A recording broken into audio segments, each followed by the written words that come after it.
Bueno, los buenos días primero y la bienvenida, el agradecimiento por aceptar la invitación a Fernando Pereira. No, muchas gracias a ustedes por la invitación.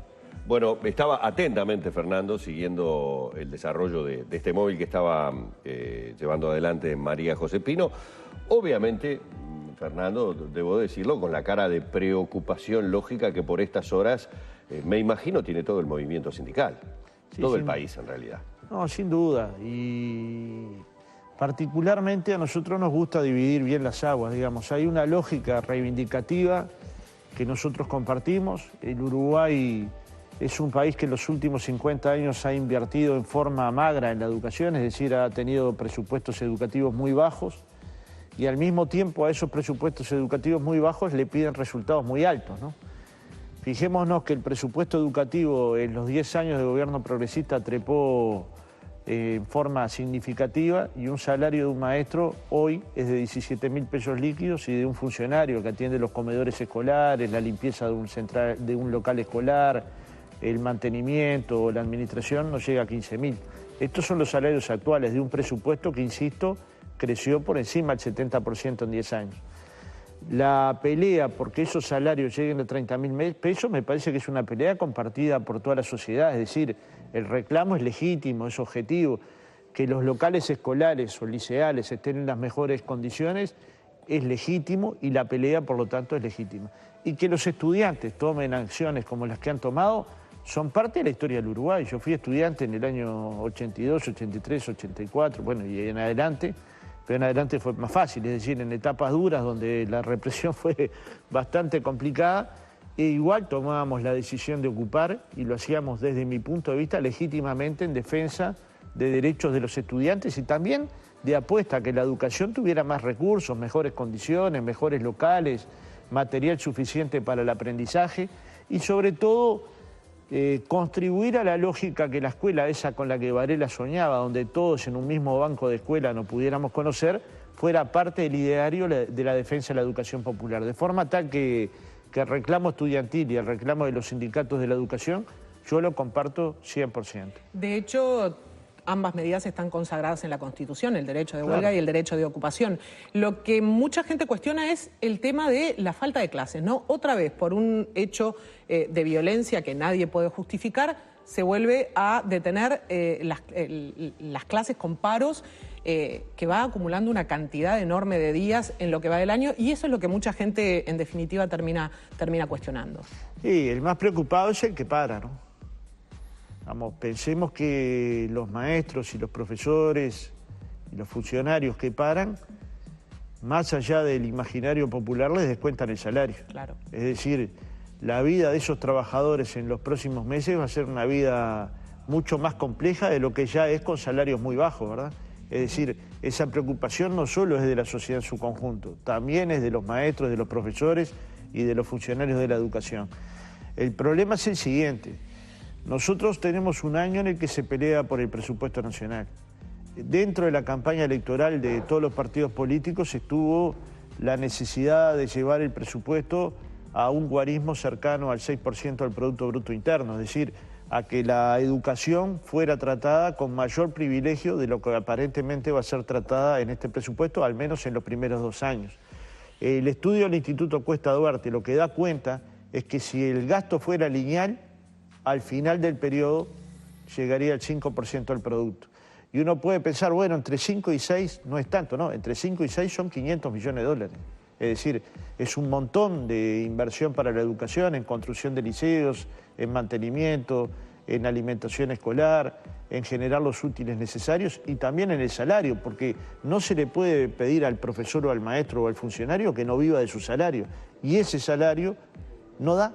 Efectivamente no da, es decir, cualquier persona que esté mirando la televisión yo creo que comparte que un maestro o un profesor o un funcionario no deberían tener 17.000 pesos de salario o 15.000 pesos de salario líquido.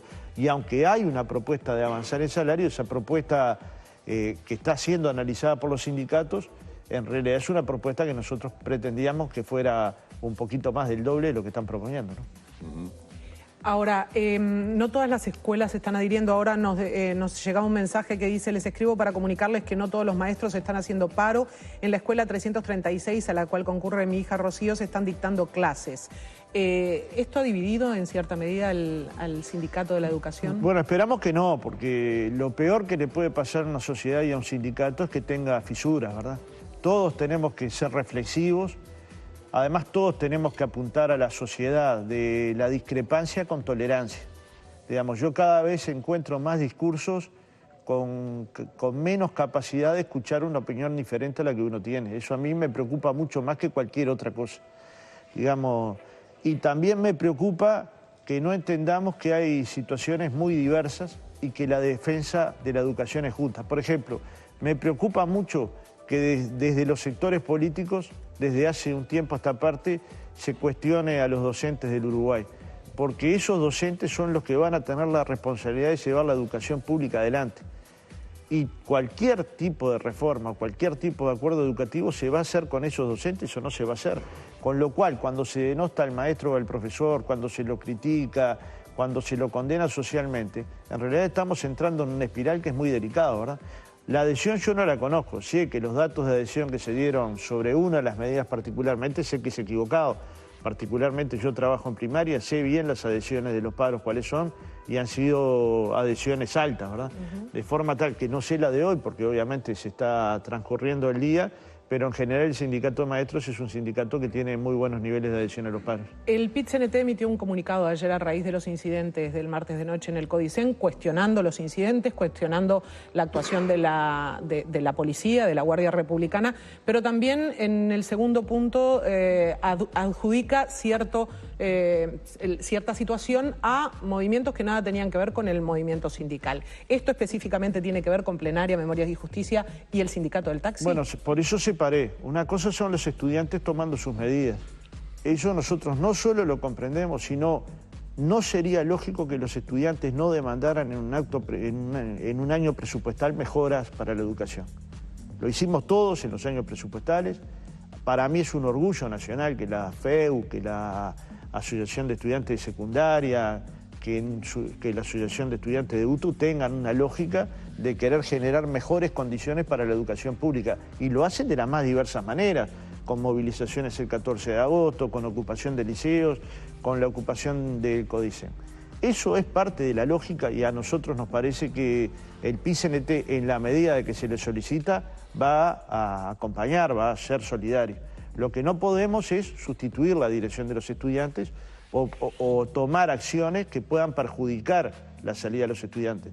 Ese comunicado tiene dos partes. Claramente cuestiona el proceder del Ministerio del Interior o quien haya tomado la decisión del desalojo, porque en primer lugar generó una violencia que desde nuestro punto de vista es innecesaria para la sociedad uruguaya, que nosotros entendíamos que todavía quedaban algunos márgenes de diálogo y que había que intentar agotarlos, que así se lo hicimos saber a las autoridades de la ANEP por parte de la coordinadora del Sindicato de la Enseñanza, que se hicieron muchas gestiones para que efectivamente la Comisión de Legislación, de la Comisión de Hacienda de Diputados los recibiera, se conversó con los diputados para que se construyera un ámbito de diálogo que permitiera una salida acordada.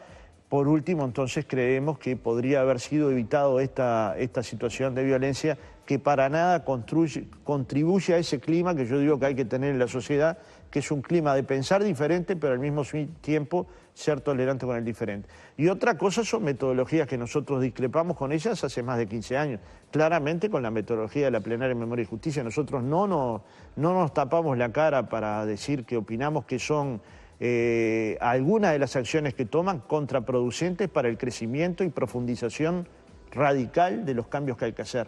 Porque cuando se dicen que es radical, para mí radical es haber conquistado la ley de 8 horas para el trabajador rural, o que el sector doméstico haya firmado su tercer convenio colectivo y hayan pasado de algunas miles de trabajadoras afiliadas al BPS a 70.000 trabajadoras afiliadas al BPS. Para mí radical es que hoy haya una ley de nocturnidad o que se haya votado una ley de responsabilidad penal empresarial.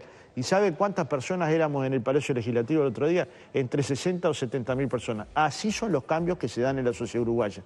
O sea que no creemos en cambios que se produzcan a partir de un grupo de personas que creen ser la voz de la sociedad uruguaya cuando en realidad representan grupos muy pequeños de personas, que hay que respetarlos, pero que nos tienen que respetar también, ¿no?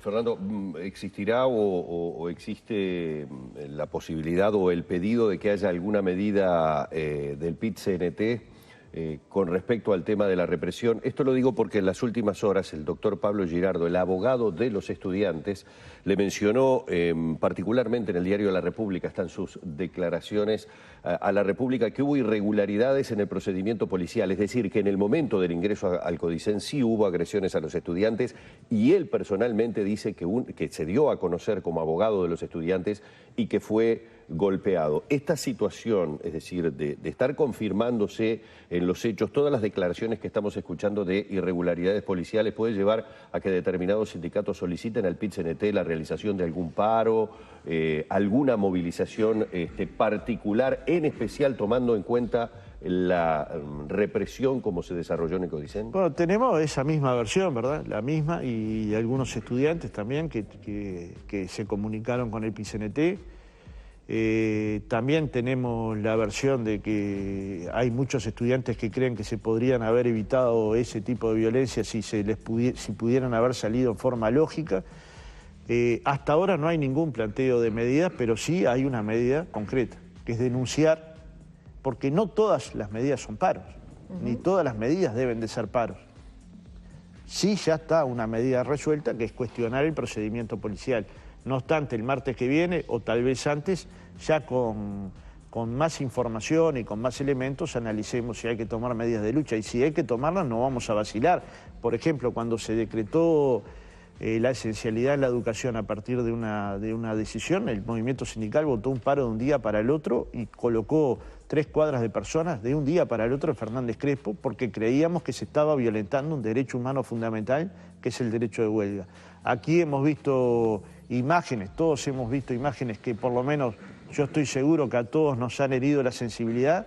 Esa sensibilidad el movimiento obrero la tiene a flor de piel y está bien que así la tenga, así que lo vamos a analizar sin duda, pero la vamos a analizar como lo tiene que hacer una dirección sindical, con serenidad, con prudencia, construyendo la mayor cantidad de información posible y tomando la decisión que sea la mejor para la sociedad uruguaya.